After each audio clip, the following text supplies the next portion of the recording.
बाल विकास विषय में आज हम विद्यालय के बारे में जानेंगे कि विद्यालय का अर्थ क्या है, इसकी आवश्यकता, महत्व और परिभाषाएं क्या हैं, यानी स्कूल मीनिंग एंड फंक्शंस। विद्यालय का शाब्दिक अर्थ है विद्या प्लस आलय। विद्यालय का शाब्दिक अर्थ क्या है? विद्या प्लस आलय, अर्थात क्या हुआ? विद्या का मंदिर, यानी जहाँ एक ऐसा स्थान जहाँ विद्या का दान किया जाता हो या विद्या दी जाती हो, वो क्या कहलाता है? विद्यालय कहलाता है। विद्यालय एक ऐसा वातावरण है जहाँ पर निश्चित लोगों द्वारा निश्चित पाठ्यक्रम के माध्यम से शिक्षा का कार्य होता है। स्कूल शब्द की उत्पत्ति ग्रीक शब्द स्कॉल से हुई है, जिसका अर्थ है अवकाश, यानी लेजर। स्कूल के संदर्भ में अवकाश शब्द से विस्मय यानी थोड़ा अटपटा लगता है, लेकिन ग्रीक देशों में आरंभ में ऐसे स्थानों को स्कूल कहा जाता था जहां अवकाश के समय विभिन्न विषयों पर विचार विमर्श या वाद विवाद होता था। बाद में यही स्थान सुनियोजित ढंग से शिक्षा के केंद्र बना दिए गए। ऐसा लगता है कि उस युग में अवकाश काल को ही आत्म विकास का काल समझा जाता था, जिसका अभ्यास अवकाश नामक स्थान पर किया जाता था। इसलिए अवकाश शब्द का अर्थ है आत्म विकास या शिक्षा। धीरे धीरे ये अवकाशालय ऐसे स्थान बन गए जहाँ पर अध्यापक किसी निश्चित योजना के अनुसार एक निश्चित पाठ्यक्रम को निश्चित समय के अंदर समाप्त करने लगे। इस प्रकार आधुनिक युग में स्कूल का एक भौतिक अस्तित्व होता है, जिसकी चार दीवारी में बालकों को शिक्षा प्रदान की जाती है। अवकाश शब्द के लिए हम और भी अच्छे से जान लें, यानी अवकाश का अर्थ A.F. लीच ने स्पष्ट किया है अच्छे तरीके से कि वाद विवाद या वार्ता के स्थान जहाँ एथेंस के युवक अपने अवकाश के समय को खेलकूद, व्यायाम और युद्ध प्रशिक्षण में बिताते थे, धीरे धीरे दर्शन तथा उच्च कलाओं के स्कूलों में बदल गए। यानी वो जो अवकाशालय थे, एक ऐसा स्थान जहाँ अवकाश के समय पर ये सारी क्रियाएं सीखी जाती थीं। अकेडमी के सुंदर उपवनों में व्यतीत किए जाने वाले अवकाश के माध्यम से स्कूलों का विकास हुआ। तो अवकाश की उत्पत्ति स्कॉल शब्द से हुई है और इसीलिए धीरे धीरे इसका नाम स्कूल रख दिया गया। विद्यालय की परिभाषा जान लेते हैं हम, यानी जॉन डीवी के अनुसार विद्यालय एक ऐसा विशिष्ट परिवेश है जहाँ जीवन के गुणों और विशेष प्रकार की क्रियाओं, व्यवसायों की शिक्षा इस उद्देश्य से दी जाती है कि वांछित दिशा में बालक का विकास हो सके। जॉन डीवी की जो परिभाषा है, उन्होंने विद्यालय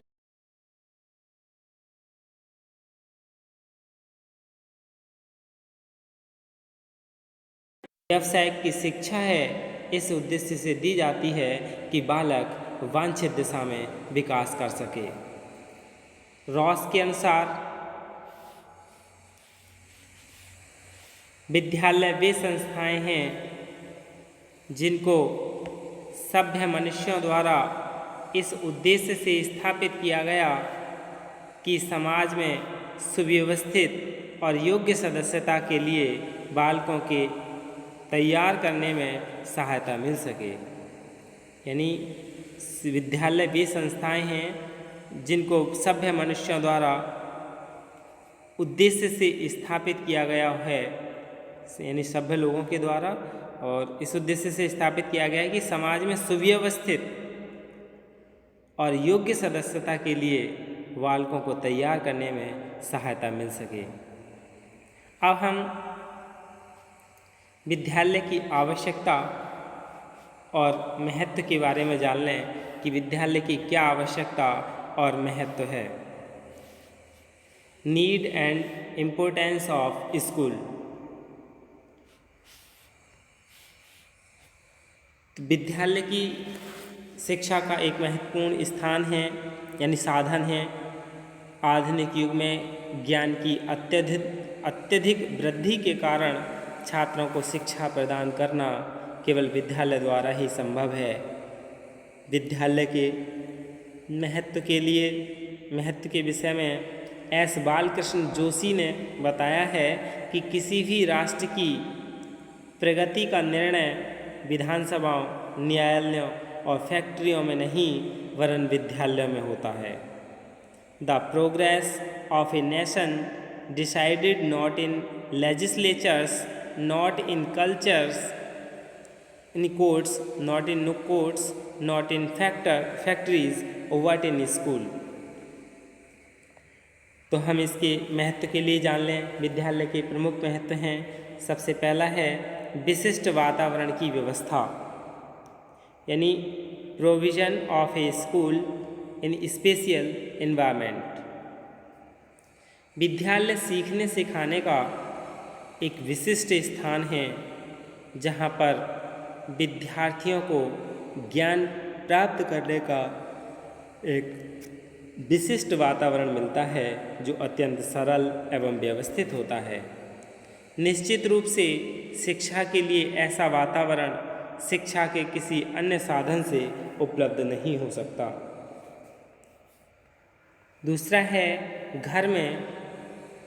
घर से शिक्षा का श्रेष्ठ स्थान विद्यालय है, यानी घर से शिक्षा का श्रेष्ठ स्थान कहाँ है? विद्यालय। School as a better place of education the home. विद्यालय शिक्षा प्राप्त करने की दृष्टि से घर की अपेक्षा उत्तम साधन है, क्योंकि विद्यालय में विभिन्न सांस्कृतिक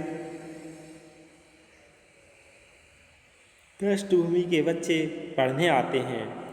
यहाँ परस्पर संपर्क के परिणाम स्वरूप उनमें निज रुचियों, प्रवृत्तियों, दृष्टिकोणों, आदतों और गुणों का विकास होता है। वह घर की चारदीवारी में संभव नहीं है। तीसरा है बहुमुखी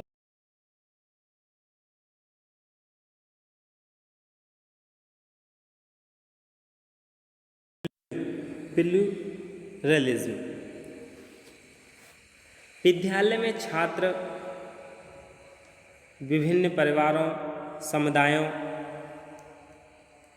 और संस्कृतियों से आते हैं। यहाँ उनमें पारस्परिक संपर्क के फलस्वरूप बहुमुखी सांस्कृतिक चेतना का विकास होता है। संकीर्णता के स्थान उनमें उदारता, विशालता एवं समन्वय के भाव जन्म लेते हैं। आधुनिक युग में ज्ञान, कौशल, नए आविष्कारों एवं अनुभवों की विशालता के कारण सांस्कृतिक विरासत भी विशाल हो गई है। उसे केवल अनौपचारिक साधनों के माध्यम से नई पीढ़ी को हस्तांतरित नहीं किया जा सकता। विद्यालय ही एक सर्वोत्तम साधन है जिससे हम अपनी विराट सांस्कृतिक धरोहर को नई पीढ़ी को सौंप सकते हैं। चौथा है व्यक्तित्व का सामंजस्य पूर्ण विकास, यानी हार्मोनियस डेवलपमेंट ऑफ पर्सनैलिटी।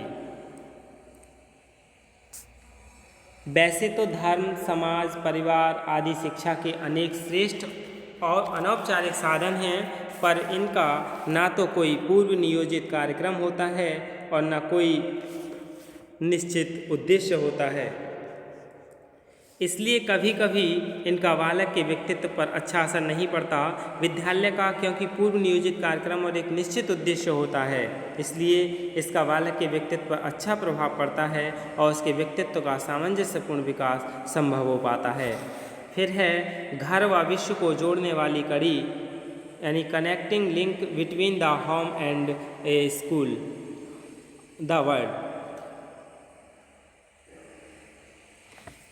परिवार को बालक का प्रथम पाठशाला कहा जाता है। परिवार में रहकर बालक प्रेम, त्याग, सेवा, सहानुभूति, निस्वार्थ आदि गुणों को हृदयंगम करता है, लेकिन तब उसके ये गुण परिवारीजनों तक ही सीमित रहते हैं। जब बालक विद्यालय में आता है तो उसका संपर्क अनेक संप्रदायों और संस्कृतियों में पले बड़े बच्चों से होता है तथा वह बाह्य विश्व ही घटनाओं से अपने आप को जोड़ने लगता है। इस प्रकार विद्यालय घर व विश्व को जोड़ने वाली कड़ी है। यानी विद्यालय बाह्य जीवन के बीच की अर्ध पारिवारिक कड़ी है जो बालक की उस समय प्रतीक्षा करता है जब वह अपने माता पिता की छत्र छाया को छोड़ता है। फिर है शिक्षित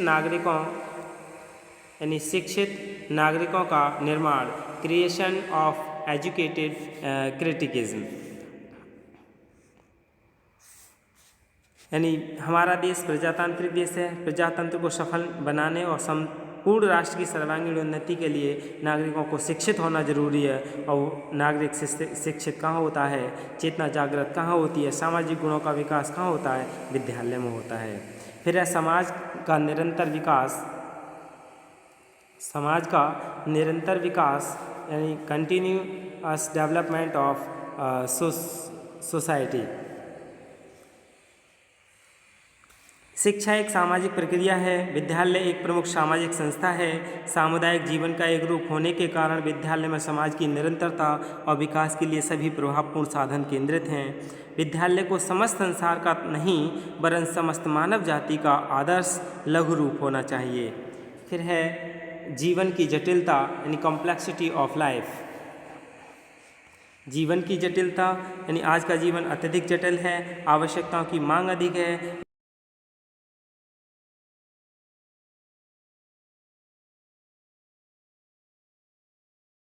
आता है। उसे अब इतना समय नहीं है कि वह अपने बच्चों की शिक्षा पर स्वयं ध्यान दे सके, इसलिए बच्चों को शिक्षा देने का उत्तरदायित्व तो विद्यालय पर आ गया है। फिर है आदर्शों व विचारधाराओं का प्रसार यानी propagation of ideas and ideologies. संसार में विभिन्न प्रकार के राज्य हैं, कई प्रजातांत्रिक हैं, कोई साम्यवादी है, कोई फासिस्ट, ये सभी हैं। ये सभी राज्य चाहते हैं कि उनके भावी नागरिकों को उनके आदर्श और विचारधाराओं की शिक्षा मिले। निश्चित ही इस दिशा में विद्यालय से बढ़कर अन्य कोई उपयुक्त साधन नहीं हो सकता। इससे स्पष्ट है कि व्यक्तियों को प्रत्यक्ष रूप से, व्यवस्थित रूप से, प्रयोगात्मक रूप से ज्ञान प्रदान करने का सर्वोत्तम साधन विद्यालय प्रांगण है, जिसमें छात्र चिंतन, मनन, प्रयोग व शोध के द्वारा ज्ञान को आत्मसात करते हैं तथा इनके परिणाम स्वरूप न केवल अपने व्यक्तित्व का उन्नयन करते हैं वरन समाज की सांस्कृतिक धरोहर को ही निरंतर प्रवाहमान करते हैं। यही क्या है विद्यालय की आवश्यकता और महत्व है। धन्यवाद।